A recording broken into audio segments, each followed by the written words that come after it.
नमस्ते। मैं डॉक्टर हेम श्रीवास्तव। बात की बात में हम चर्चा करते रहते हैं कि प्रदूषण हो रहा है, इससे काफ़ी गर्मी हो रही है, वातावरण गंदा तो हो ही रहा है लेकिन गर्म भी हो रहा है साथ साथ। तो ये गर्मी क्यों आ रही है? क्या ये बात सही है कि वातावरण गर्म ही हो रहा है? देखिए, प्रदूषण से गर्मी तो आ रही है, ग्लोबल वार्मिंग जिसकी चर्चा है वो तो है, वो कहीं से भी गलत नहीं है। ये हो रही है, गर्मी आ रही है, वातावरण गर्म हो रहा है। गर्मी के मौसम में गर्मी बहुत ज़्यादा हो रही है। कभी कभार तो जाड़े के मौसम में भी ऐसी गर्मी छा जाती है कि लगता है कि गर्मी का मौसम अब आया ही आया है।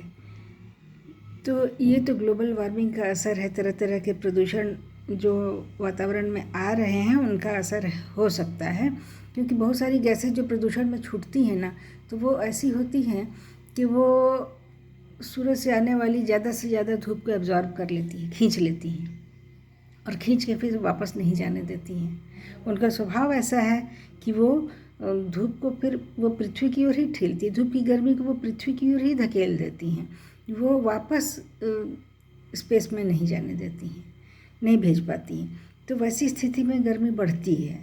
ये बात सही है कि ग्लोबल वार्मिंग और लोकल वार्मिंग दोनों ही अभी बहुत परेशान किए हुए हैं, वातावरण को गर्म किए हुए हैं। हम महसूस कर सकते हैं कहीं कहीं जो भारी बारिश होती है वो भी इस ग्लोबल वार्मिंग के कारण हो सकती है। लेकिन ये भी सही है कि सिर्फ ग्लोबल वार्मिंग ही नहीं आती है, कभी कभी बहुत ज़्यादा ठंडक भी आ सकती है, मतलब अनावश्यक ठंडक, वैसी ठंडक जिसकी ज़रूरत नहीं, वैसी बर्फबारी जिसकी कोई ज़रूरत नहीं है प्रकृति को, वैसी गर्मी वैसी ठंडक, दोनों ही अनयूजुअल असामान्य आती है। जब गर्मी को सोख लेगी धूप से तो फिर उसके बाद वो पृथ्वी की ओर, धरातल की ओर जब भेज देगी तो पृथ्वी गर्म हो जाएगी। तो गर्मी आती है तो हम कहते हैं बड़ी गर्मी है, ये तो ग्लोबल वार्मिंग है। लेकिन global warming and global cooling both go side by side, दोनों साथ साथ चलते हैं। ग्लोबल कूलिंग भी होगी, फिर कुछ लोग कह सकते हैं कि तो ग्लोबल कूलिंग भी है ग्लोबल वार्मिंग भी है, तब तो बात बराबर है, इसमें नुकसान क्या है?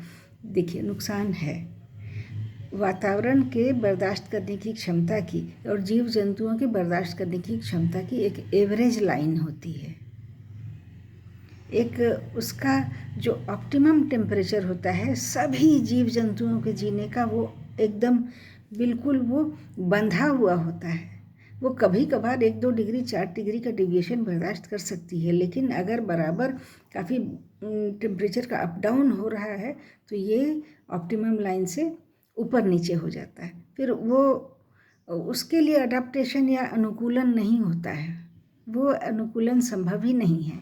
तो वैसे में क्या होगा, अगर ज़्यादा गर्मी है तो जो जीव जंतु 1-2 डिग्री तक बर्दाश्त कर सकते हैं वे जी लेंगे, और जो जीव जंतु जिनमें अडाप्टेशन है, जो ज़्यादा टेम्परेचर का फेरबदल बर्दाश्त तक कर सकते हैं वो जी लेंगे।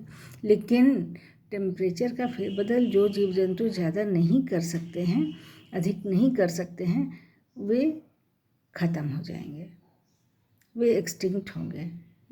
पहले इंडेंजर्ड हो गए फिर एक्सटिंक्ट हो गए। तो ये अनुकूलन का असर हुआ कि वो सरवाइव करते हैं या नहीं। इसके अतिरिक्त ग्लोबल कूलिंग भी होती है। ग्लोबल कूलिंग में ये होता है कि प्रदूषण के चलते जो गैसें आती हैं वातावरण में, जो छा जाती हैं, वे कभी कभार वे ठंडक भी बहुत ले आती हैं। तो ऐसी ठंडक, सामान्य ठंडक रहे तो ना प्रकृति बर्दाश्त करेगी, ये जीव जंतु बर्दाश्त करेंगे, सामान्य ठंडक रहती ही नहीं।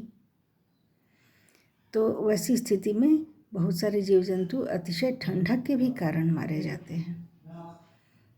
तो ग्लोबल वार्मिंग और ग्लोबल कूलिंग दोनों ही जीव जंतुओं के लिए नुकसानदेह हैं, जो कि प्रदूषण से आते हैं। तो हमें प्रदूषण से ही बचना होगा। फिर मिलते हैं हम अगले वीडियो में, तब तक के लिए जय भारत।